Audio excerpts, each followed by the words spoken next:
যারা আপনার বাড়িতে চাকরি করে তার মধ্যে সবচেয়ে বেশি ভালোবাসা মুহাম্মদ সাল্লাল্লাহু আলাইহি ওয়াসাল্লাম।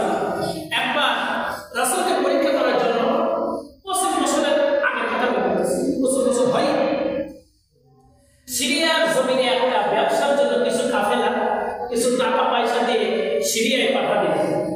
যে বলে আজকে যাও মুহাম্মদ সাল্লাল্লাহু আলাইহি ওয়াসাল্লামের সাথে কিছু গোপন তথ্য নেওয়ার জন্য গোয়েন্দা পাঠালেন। কি পাঠালেন?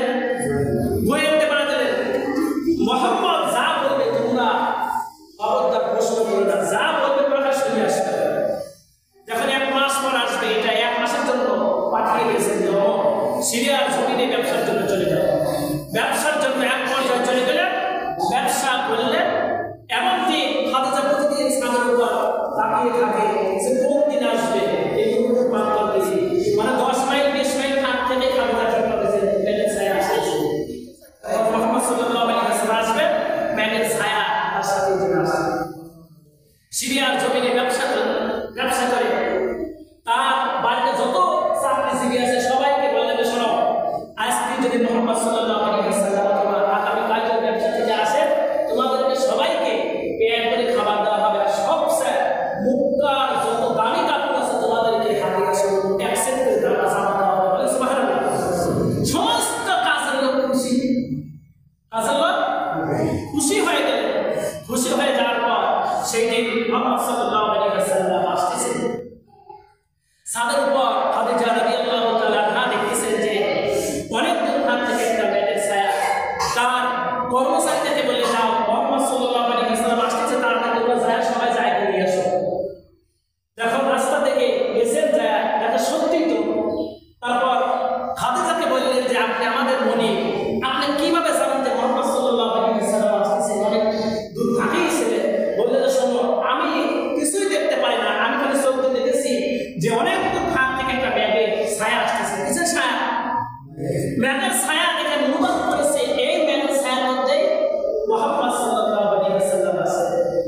এই জন্য আমি তোমাদেরকে বলেছি। তারপর আসলেন, সব কিছু টাকা পয়সা গুনিয়ে সব কিছু দিয়ে দিলেন। দেওয়ার পর দেখা যায় এর পূর্বে যত মানুষকে তার চাকরি থেকে পাঠানো হয়েছে এই ব্যবসার জন্য, তার সে দ্বিগুণ যে মুনাফা হয়েছে, এত টাকা ইনকাম করেছে, এত টাকা লাভ হয়েছে খাদিজার এই ব্যবসার মধ্যে।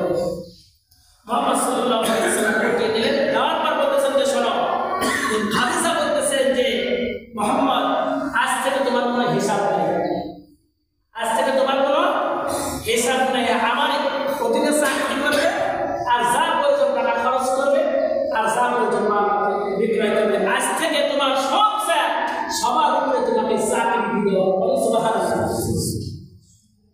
চাকরি সবার উপরে দিয়ে দেওয়া হবে।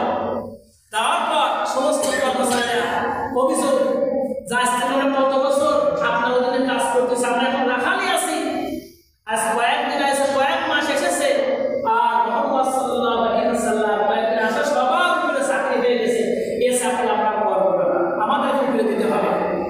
এই কথা যখন বললেন, বলার সাথে সাথে বললেন, শোনো তোমাদের কেউ না চাকরি করো, আজ থেকে মুহাম্মদ যদি আমার চাকরি থাকে মহল আমার একাই যথেষ্ট হয়ে চলে যাও।